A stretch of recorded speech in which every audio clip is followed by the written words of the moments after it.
You are listening to the Intrepid radio program with Scotty Roberts. Intelligent Talk.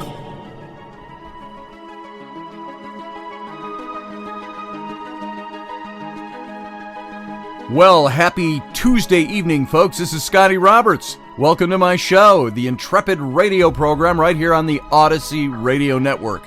That's ODYSY1.com if you want to come over and see all the goodness that is Odyssey Radio. At the same time, while you're listening to this, as a matter of fact, right now, you could go over to my YouTube channel and watch the simulcast in video. And join the live chat room that is there with the other Intrepids. Throw in your 2 cents worth, talk about the show. You don't have to talk at all. You can just come to watch the show if you'd like. That's over on my YouTube channel. That's youtube.com/Mr. Scotty Roberts. And so welcome to the show tonight. I appreciate the fact that you're here, that you would take your time to listen to me talk about anything. But I appreciate the fact that you're here. And something I want to start off with today is there's something I wrote, and I put this up on my Facebook this morning. The pre-dawn has always been a tranquil time for me. It's not simply a symptom of my encroaching old age that wakes me before the sun is even a sliver of silvery blue on the horizon, but rather a lifelong affectation that began as a necessary acquirement turned habit that, for me, over the years, adapted and evolved into a kind of a pseudo-physiological function, which the rare exceptions of exhaustion and or sleeping off a wild bender, which are fewer and farther between the older I get. And this morning is no different. My wife, my children, along with the bulldog pug, all soundly ensconced in their beds in that deepest of slumbers, remain peacefully oblivious to the waking world around them. The sleep of the dead, you know, that sleep into which we sink so comfortably and peacefully in the last hour or so prior to the klaxon alarm that mercilessly shakes us into the waking awareness that another obligatory busy day has set upon us. The only other conscious soul in the house is my old rotund cat, Oscar Dunois, who can be mistaken for an overstuffed black throw pillow on the sofa. He's already rumbling for his food like a fat kid in a pastry shop. Birdsong lilts in the air outside where I've stepped onto the patio with my first steaming cup of joe. I have to be very honest when I say that I rather find myself liking this time of enforced solitude from the world.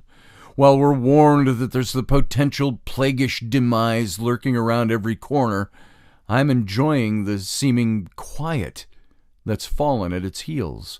The hustle and bustle has subsided, and life seems to move more livable in this shadow of death.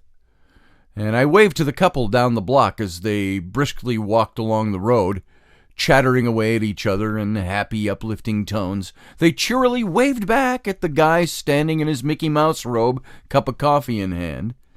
And I've seen several other couples walking down the road together these past days, being sequestered and quarantined and living in isolation seems to have drawn people closer, even when the kids drive you nuts and mad.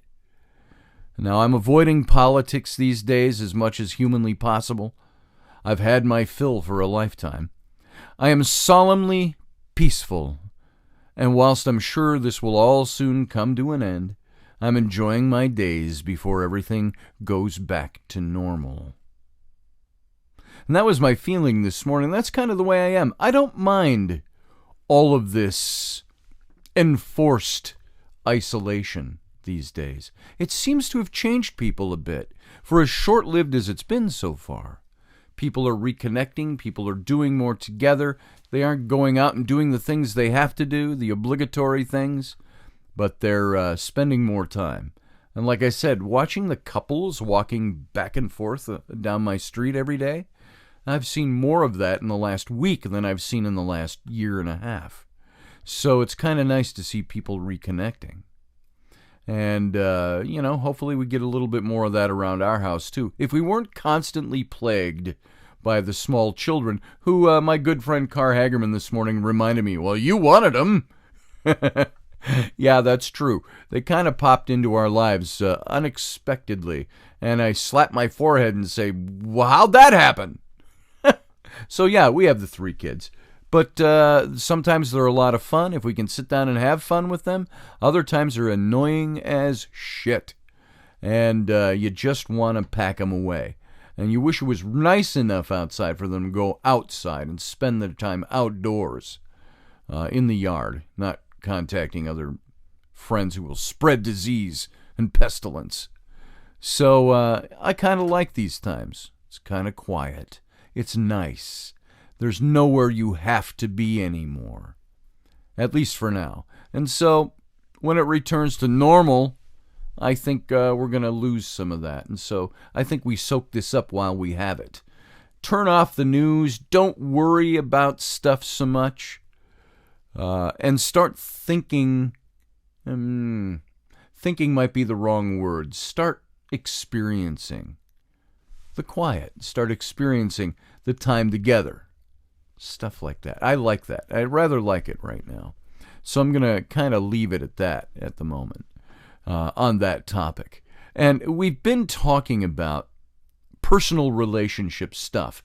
Maybe this is falling into the right time period because we're all in this enforced time of having to live with our second halves, our other halves, or our significant others, or our wives, husbands, spouses, whatever, and we're all sequestered together. And it's a time where we can look at things a little more intimately, take a deeper look, deeper self-examination of what we're doing and why we act the way we act. And again, this little mini-series on codependency, borders, things like that, people living in these things, this was all prompted by seeing a few people in the chat room mention that they're in these kinds of relationships and they crave being away from the relationship, but they don't get out and they feel trapped in them. And some people keep going back to them. And so we started looking at this whole thing of how to escape the codependent narcissist trap. What do you do when you're stuck in that relationship? Now, I'm not so much speaking to the person who is the object of the problem, but the narcissist, the codependent who is stuck in that and doesn't speak up for themselves. And the one definition of a codependent is someone who feels responsible for other people's feelings, their problems, their behaviors, to the exclusion of themselves. And this can include abusers. This can include people with addictions. All of those things fall into this category, and the codependent never removes themselves from that, but keeps coming back to that because they fear losing the love and the acceptance of that other person, even though that other person doesn't treat them very well at all. And so that's why I wanted to look into this. It takes two to tango, yeah, but it definitely takes two to be in a relationship. And this type of pleaser-fixer personality is the unfortunate complement for someone who prefers the role of taker or controller. And while I've spent a lot of time discussing the role of codependency the last few days, and for those of us who are or have been in relationships with addicts or people with addictions, with abusive natures, things like that, we latch onto those people, and codependents sacrifice themselves for those people. Now, maybe it's because they truly love them. Maybe because it's the fear that comes from the inside of being rejected or losing someone. Codependents often find themselves in relationships with people who exhibit narcissism. And narcissism often defined in terms of being the opposite of codependency. A narcissist is said to be someone who excessively is involved with his or her own self. and who feels entitled and places his or her own feelings, needs, desires above those of anyone else in the relationship. And they lack compassion. They lack empathy. So interestingly, while narcissists and codependents are often seen and defined in these opposing terms, they might exhibit similar behaviors, including denial, shame, dysfunctional boundaries, a need to control other people, and dependency on others for validation. So in other words, most narcissists can also be classified as codependents. Though the opposite isn't true, most codependents do not share the characteristics of a narcissist. In fact, about the only things separating narcissists from codependents are narcissists' lack of empathy and sense of entitlement. So given all of this, excuse me, that's my coffee speaking, it becomes much easier to see why codependents and narcissists often become involved with each other in relationships. They're like two ships in the night that are magnetically drawn to each other instead of passing on the waves. It's like a match made in misery. Both narcissists and codependents can appear extremely warm, charming, caring at the outset of a relationship, and the narcissist in order to gain appreciation and favor, and the codependent to lavish attention. And so while the codependent can easily fall for the narcissist's attention, their charms, the narcissist can quickly become enamored with what the codependent offers, namely complete control of the relationship. So the narcissist controls the codependent. The codependent is happy to give them that control. And so the codependent willingly sacrifices their boundaries, their personal desires, their goals, and even personal happiness in order to pursue and please the narcissist, who loves the attention and the feeling of being everything and all things to the codependent. And sometimes it's not just a love of that, it's a need they have to have that person dependent upon them for love, affection, everything else in between. Now, unfortunately, this initial fairy tale is actually a trap that's doomed to end in misery. Once the narcissist has won, quote unquote, won the codependent over, although it can be just as fair to say once the codependent has won the narcissist over, the narcissist no longer feels his or her initial charm is necessary. Having gotten the codependent's love, affection, sacrifice, care, the narcissist now feels entitled to them. It's like many times, and I'm not comparing at all. Don't get me wrong here. I'm not saying all men are narcissists.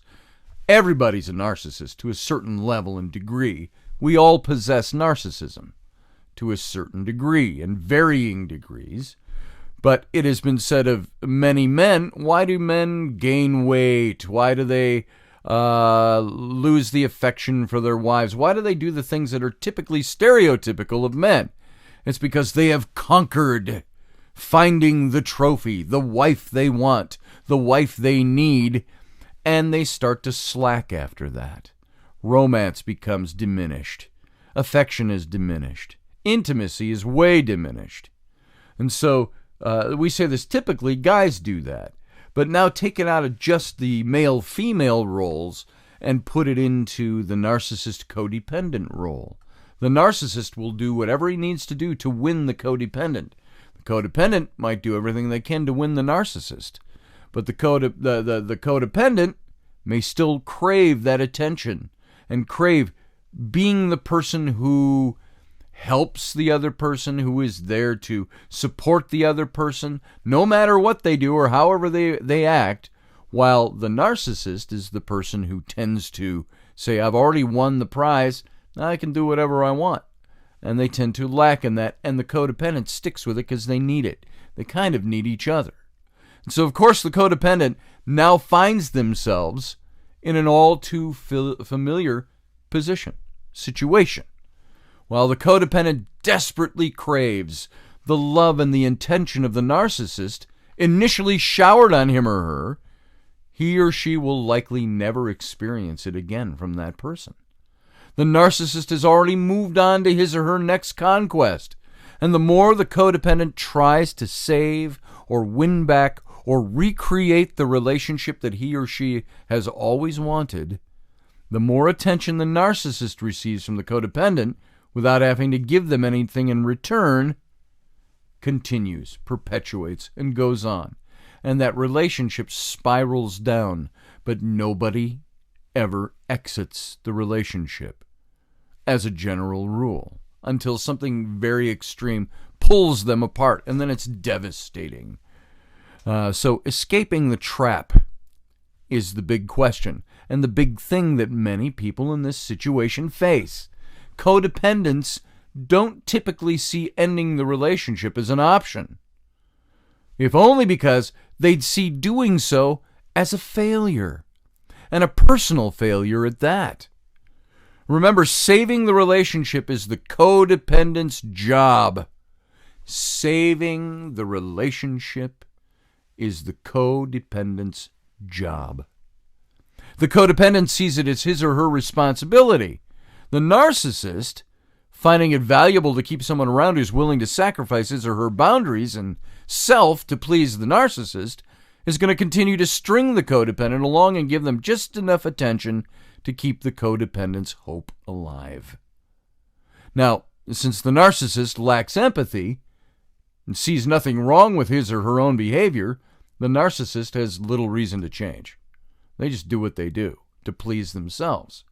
Now, this means it's typically up to the codependent to either end the relationship or find ways to make it better.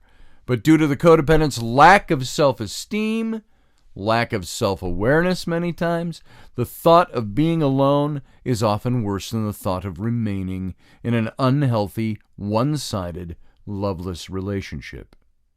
And that is the trap. Do you find yourself in this?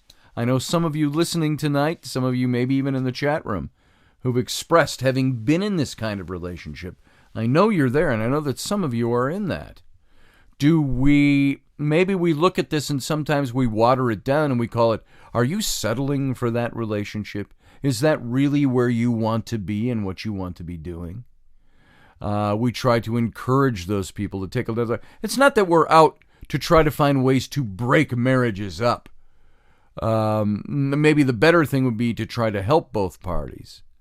But when we start helping, to the codependent and to the narcissist, we become meddlers. And so we try to stay away from that. But what is the advice you would give to somebody who is in a relationship like this? You're sitting alone with coffee with that person. What would you say to them? Hey, dude. Hey, girl, get out of that.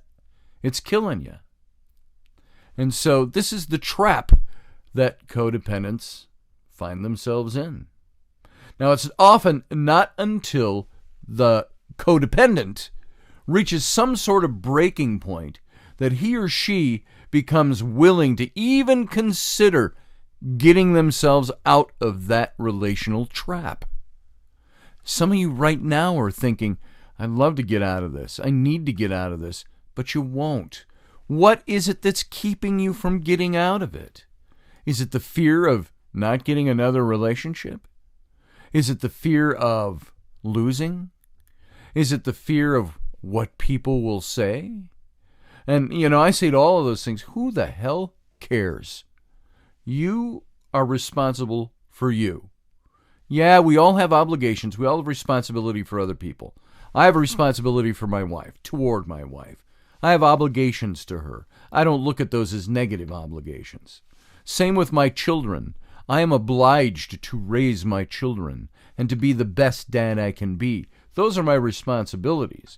But if you are in a relationship that is damaging to you, one where you are really being belittled in your role, but you're being kept around because it makes the narcissist feel good. Narcissist is also afraid of breaking that relationship, or they'd have done it a long time ago. So what is it that keeps you there? Are you asking yourself this question? Are you in a situation where you need to end something, or where you need to try to find ways to make it better, to improve it, to heal it? So it's not often until the codependent realizes that they're at a breaking point that they become willing to even consider ending a relationship like this, let alone seek professional help. But some sort of professional counseling or psychotherapy, as well as the support of a group, Codependence Anonymous, it's out there.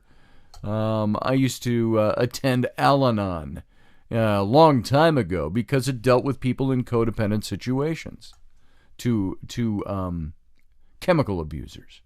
And so the principles were all the same. It's always necessary for codependents to learn how to set their healthy boundaries and understand that the only way they're ever going to find or create the relationship they know deep down inside is possible is by doing the healing work that's necessary to love themselves enough to not get involved in another dysfunctional relationship. The codependent narcissist trap is not an easy trap to get out of. But as codependents break free of those things, and they can, as long as we're willing to ask for help and do the necessary work to learn how to, as sappy as it sounds, to love ourselves first. And have you found yourself in a dysfunctional relationship with takers, with controllers, with abusers, with adulterers, with addicts? Are you still in one? If so, what's keeping you in that relationship? Why are you there? And if you've escaped the trap, what did it take for you to do so? And so you can talk about it in the chat room if you want. It's a lot of personal information. But at the same time, there is the flip side of this coin. You can have codependents and narcissists who truly do love and care about each other. The narcissist cares more for self, obviously. The codependent cares more about the narcissist, obviously. But there are people who are in marriages that have degraded to this point sometimes. What do you do about that? Are there ways to fix it? Are there ways to make it better? I always thought it was a very sad commentary on relationships that we sometimes have to fix them. You ever think about that? Why do you have to fix your relationship? That's something that's kind of heartbreaking when you think about it. Now, we all need to work on our relationships all the time. We nurture them. I feel when you're in a good relationship, what are you doing? You're not fixing your relationship. You're working on your relationship. You're nurturing it. You're making it better so that it grows better and better, closer and closer, and more intimate every day. And so there is this heartbreak that comes along in the relationships with a narcissist. Look at the mythology. How Narcissus and Echo suffer the painful curse of their relationship. Narcissus and Echo were tragic Greek characters in a story told by the Roman poet Ovid in Metamorphosis. And the poignant myth crystallizes the problem of relationship with Narcissus. And we're going to get into that when we come back, because I've just noticed we're at the end of the first segment. So sit tight. We're going to talk a little mythology and how it applies to our relationships when we come back. Sit tight.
Hey folks, thanks for sitting and hanging on through the break. This is Scotty Roberts. You're listening to my program, the Intrepid radio program, right here on the Odyssey Radio Network. That's ODYSY1.com. You can come and watch the simulcast on my video YouTube channel over at YouTube. YouTube.com/Mr. Scotty Roberts. Join the live chat room that's going on there right now during this show.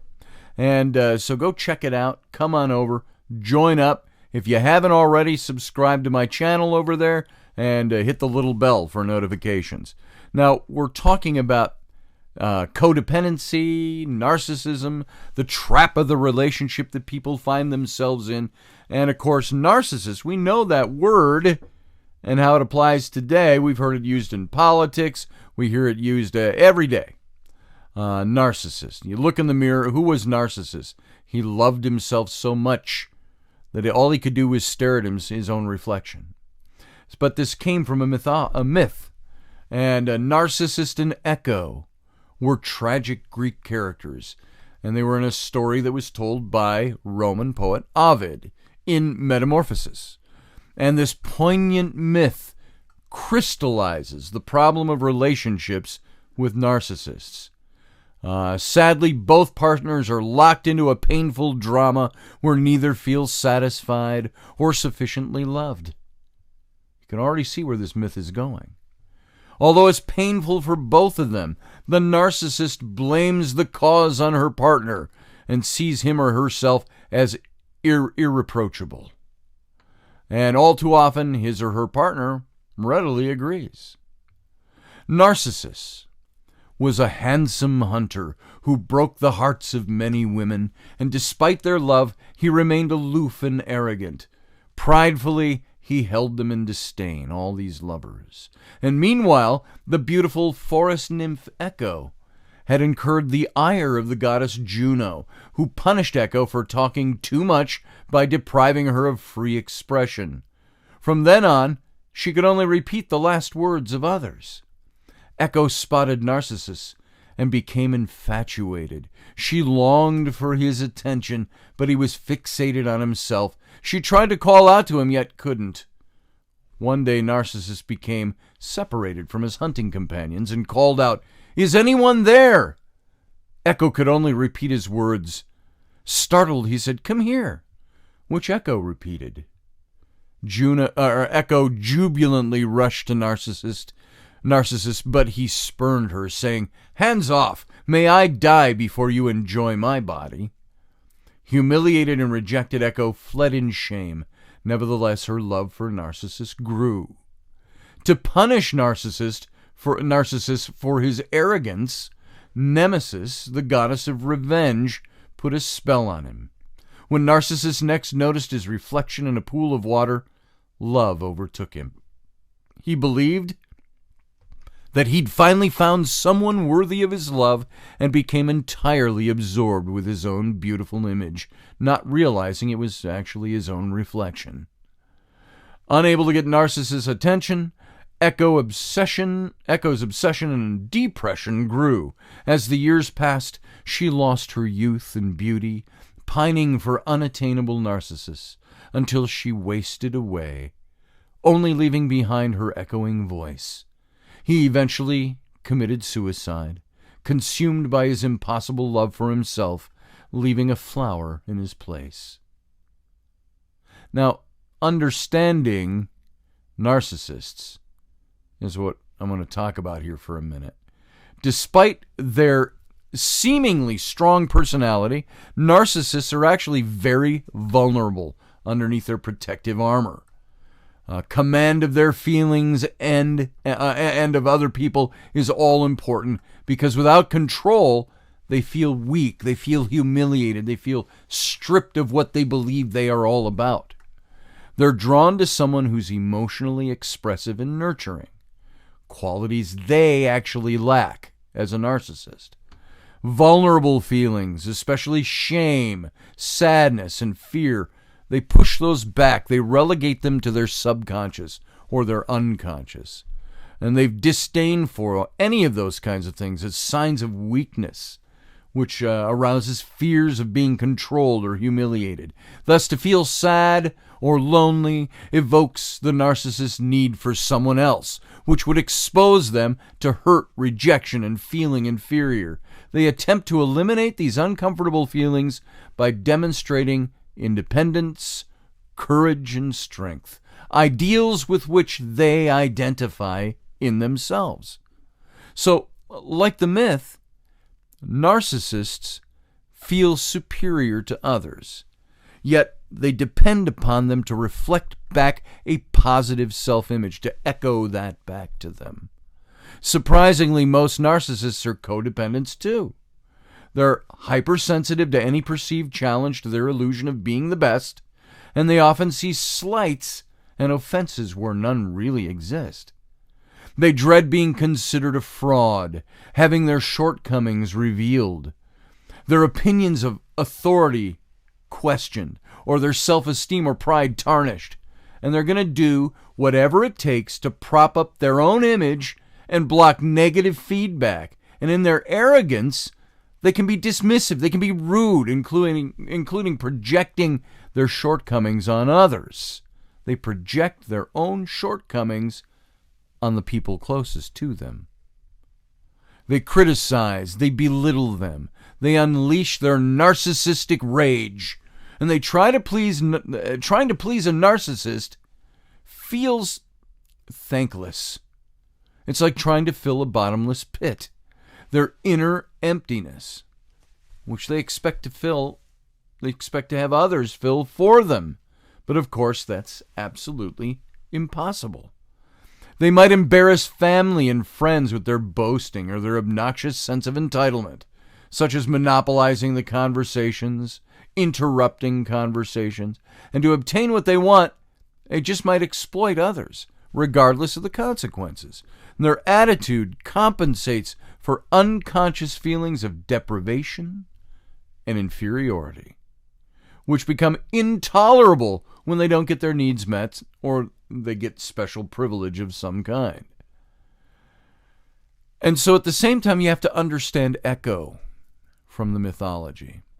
Not everyone who falls for a narcissist is like Echo, but those who stay with a narcissist resemble her an awful lot. A stereotypical codependent who sacrifices his or her own needs to accommodate others. Whereas narcissist is overly self-absorbed, Echo is overly and overtly other-absorbed. Narcissist needs to care for himself. Echo needs to care for narcissist. They like and they admire their bold, take-charge attitude. Like Echo, that's who these narcissists are. In contrast to narcissists, the codependent or the Echo, they don't advocate their own beliefs or on their own behalf. They feel needless or guilty, and they certainly don't like asserting their needs and wants, at least within the structure of the relationship. Caregiving and pleasing give them a sense of purpose and value, because they feel undeserving or receiving of love. And they don't expect to be loved for who they are, only for what they give or do. So they give and do to self-damaging extents. Without an independent voice, they're generally passive and compliant and self-effacing. And they believe that what's said to them is true. They crave being wanted and accepted, supported, approved of, needed and loved. But they might not believe that they have any right or naturally go along or put others' needs or feelings first. And sometimes self-sacrificing at great lengths to please the other person or other people. They don't see themselves as deserving or having the right to be loved and admired. And so they scramble to try to force that to happen by giving too much of themselves to someone else. Like Echo, this makes a codependent person dependent on the narcissist. even when their needs aren't even really being fulfilled or met. It also allows a narcissist to easily manipulate, abuse, and exploit this person. Narcissists need partners they can control, who won't allow them and make them feel weak, won't challenge them, won't set up boundaries that they both must abide by. They stay to prevent their greatest fear, abandonment and rejection. They stay because periodically the charm, the excitement, the loving gestures that first enchanted them return, especially if a breakup is imminent. Whoa, boy, the flowers come out. So in vain attempts to win approval and stay connected, they tread on eggshells, fearful of displeasing their partner. They worry that he or she will think or do and become preoccupied with the relationship. They have to fit into the narcissist's cold world and get used to living in an emotional desert. Is that where you have been? Have you experienced this yourself firsthand? Do you know somebody who is, I think we all do, to a certain extent, know of people in these situations? Many of us are in them. So it's easy to fall in love with a narcissist, as we talked about in the first segment. Don't judge yourself for succumbing, because research has shown that strangers' initial impressions of narcissists for the first 7 meetings are very positive. They're seen as charming, agreeable, confident, open, well-adjusted, and entertaining. Their alluring performance is designed to win the trust and the love of somebody else, implicitly promising that their attentiveness will continue. Only later did the research subjects see through the narcissist's likable facade. Difficulties and conflict arise in longer narcissistic relationships. At home, narcissists might privately denigrate the person they were just publicly entertaining, and after a romantic prelude, they act totally different. And once you're hooked, they lack the motivation to maintain a charismatic facade. They're phonies, because they're focused on themselves, not the other person. And the only time a true narcissist will focus on the other person is when it benefits them to win the relationship of somebody, and the admiration, the love, and the affection of somebody who will suit their needs. So as the excitement of romance wanes, narcissists become disappointed in their partner. Their criticisms escalate, and they may act distant and dismissive, and the relationship revolves around the narcissist, while others are viewed merely as the objects to use in order to manage the narcissist's needs and fragile self-esteem. Embarrassed partners watch their mate flirt with a cashier, cut to the front of the line, or castigate a clerk or a waitress. You've seen that. They remain mousy and quiet because they're codependent. They're supporting the narcissist who acts untoward in public. They must contend with the demands and the judgments and the self-centeredness. They're expected to appreciate the narcissist's specialness, meet his or her needs for admiration, service, love, purchases when necessary, and are dismissed when they don't. Narcissists put themselves first, and their codependent partners put them first too. Both agree that the narcissist is great and that his or her mate isn't and shouldn't sacrifice and should sacrifice. This makes the relationship work. I'm sacrificing for the greater good of my partner. And in the beginning, it's good, but eventually the partner feels drained, hurt, resentful, disrespected, and lonely. So the children and the partners of narcissists share Echo's experience of feeling rejected, invisible, and unheard. They long to be seen, to have their needs met and their love returned. And many partners of narcissists sadly pine away for years, longing to feel respected, important, appreciated, cared about. And their self-esteem suffers over time. They risk turning into empty shells of their former selves. And narcissists suffer too, because they're never satisfied. Even though narcissists and Echo both long for love, narcissists can neither give love nor receive the love Echo offers. So what kind of relationship are you in? What do you have in your own personal life? Do you find any of these things ring true to the situations you're in? Do you think that there's a way out of this? How can you fix an addicted or a codependent relationship? Can you fix a narcissist? For a very long time, it was tough for me to be able to decipher, at least from an intellectual standpoint, codependency and love. I thought that if we love someone, we put that person's needs before our own, and we make their happiness our business. I think a lot of us would agree with that definition when we think about it. When you love somebody, that's what you do for them. You elevate them. You make them look better. You work for them. Now, it's true that love is unselfish and that love is giving.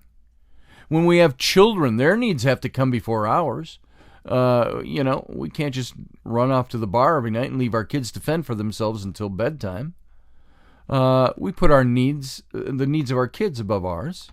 We sacrifice things as parents. We're not going to let our baby cry for hours from hunger in the middle of the night because we feel like sleeping when the baby would rather be awake and eating. We'll drive our children around to school, to activities, when we're tired or would rather be doing something else. Acting responsibly as a parent is part of what it means to love our children. However, when we always put the other first in our adult relationships at the expense of our own health or our own well-being, we may be codependent, not just loving and giving. There is sometimes not even a fine line there. It just starts to separate. Codependency is a learned behavior.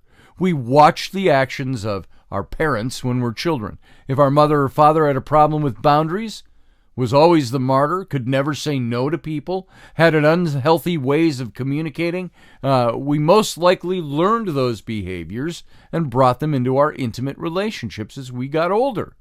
Children who grow up with emotionally unavailable parents are also at risk for being codependent. They often find themselves in relationships where their partner is emotionally unavailable, yet they stay in the hopes that they can change the person.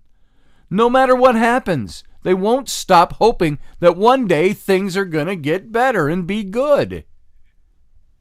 And that's how many people waste their lives. They don't cast off from the safe harbor. They don't set their sails to the trade winds. They stay where they are without doing anything about it, hoping that it's going to get better. And the subconscious hope is that the other person will see all the love we give and be inspired to change because they see what a loving person really acts like. We believe that if we just hang in there and give our love and understanding and support, we finally get the love that we desired from our parents.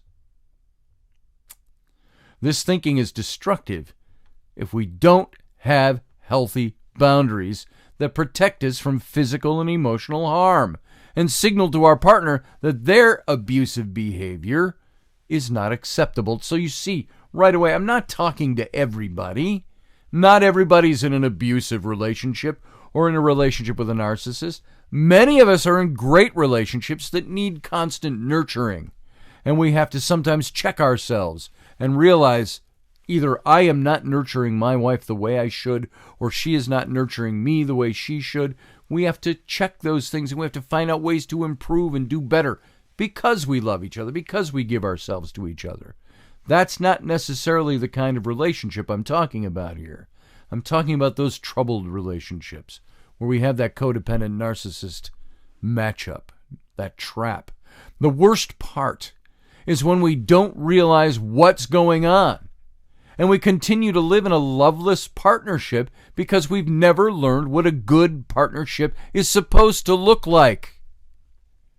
Codependent people don't believe that they're worthy of love, so they settle for less. Often they find themselves taking mental, emotional, physical, and even sexual abuse from their partner. You throw in the mix spiritual abuse. People who are codependent often look for things outside of themselves to feel better. They form relationships that aren't healthy, looking to fix the other person. A person with codependent tendencies might find themselves in an intimate relationship with a person who has addiction issues that causes them to be emotionally unavailable. Their partner or they themselves might be workaholics or develop some other compulsive behavior to avoid feeling the emptiness that is their relationship. Now, this is easier in the short term than looking within and dealing with emotions. It's easy to just keep giving and put the blinders on when it comes to the emptiness. So how can you tell if you're codependent? And it should be obvious to you already, but if you're in a relationship that you think might be codependent, the first step to independence is to stop looking at the other and take a look at yourself. Stop looking at other people's for resolutions to the problem. Stop looking to other people for your happiness. Stop. Now, I'm not saying in good relationships that you don't do things together with the other person to be happy. That's not what I'm talking about. I'm talking about in these damaged relationships, the damaged good people that stop looking to the other person to fulfill you. If you're in a relationship and you think it's codependent, stop looking outside and start looking inside. If you honestly say that you agree with the following statements, you might be codependent. Listen to these. You tend to love people that you can pity and rescue. You look people and you love them because, I can help that person. I know some guys that have said, I got this hot friend and she's meth head, but man, she's hot. I could get together with her and I could fix her. That's codependency. You tend to love people that you pity and rescue. It's like a puppy dog. You feel responsible for the actions of others. It's my fault they act that way. You do more than your share in the relationship to keep the peace. You're the one who tries to make things work smoothly all the time. You're afraid of being abandoned or alone. You feel responsible for your partner's happiness. You need approval from others to gain your own self-worth, especially that partner who might not treat you very well. You crave their approval. And as little as you get it, when you do get it, it's like being on cloud nine. It's like orgasm all of a sudden because you got a pleasing word from the other person. You crave that. You need that. You have difficulty adjusting to change. You have difficulty making decisions, and you often doubt your own decisions. You doubt yourself. You're reluctant to trust other people. Your moods are controlled by the thoughts and feelings of those around you. You have no control over your own feelings and your thoughts and your moods. It's all controlled by what everybody else does. So codependency is often seen in people with borderline personality disorders, BPDs. Although this does not mean all people with codependency issues also meet the criteria for a diagnosis of BPD. Borderline personality disorders. And we're talking things like depression, things like, what's the word I'm looking for? Not depression. Bipolarism, things like that. And evolving degrees of severity. Now, the relationship between codependency and addiction is a very real one. One of the many problems with a codependent relationship is that you might be inadvertently enabling a partner's addiction. In your attempt to show your love by helping your partner, you can discourage him or her from seeking the treatment necessary to get sober. Here's an example. And now, by the way, I was married to an alcoholic. I would come home I was creative director in an ad agency. I would come home every day and my kids would be playing, my little girl's 5 years old, would be playing a game on the living room floor, and my wife would be passed out drunk on the sofa or staggering in the kitchen. I was the wife to somebody like this, but sometimes you want to prevent them from seeking help and the treatment to get sober. You can discourage them by helping them. 1, you justify your partner's drinking by saying that he or she has a stressful day or needs to relax. 2, you make excuses when your partner can't come to a social function because she's under the influence of heroin or alcohol or something else. We're at the end of our time, but I wish I had time to get through these. You let your boyfriend borrow your prescription opioids whenever he complains of minor discomforts and so on. There's a bunch more. Wow, there's so much more, and I just looked at the clock and noticed I am out of time. So, folks, we've got to end this here. We're going to pick this up tomorrow, and I want to talk about these more. So look at yourself, look at your relationship, look inward, don't look at other people. Figure yourself out. Figure out where you are. Thanks for listening. Thanks for being here. I will see you in 23 hours. Have a good night.